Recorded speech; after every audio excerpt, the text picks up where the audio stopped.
Here is a simple observation I want to share with you today.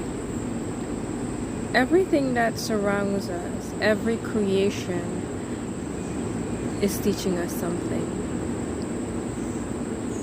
Look closely at the resources you have within your reach that is present in your everyday life, and use it to help elevate yourself and solve your problems.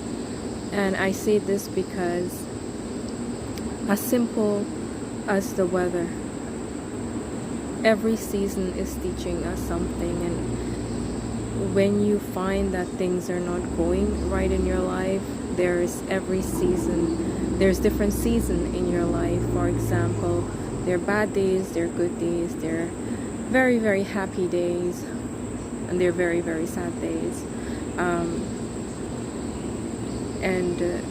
To add to that, whenever you're about to say something, if you're happy or you're sad, be careful to think consciously before you let those words out of your mouth.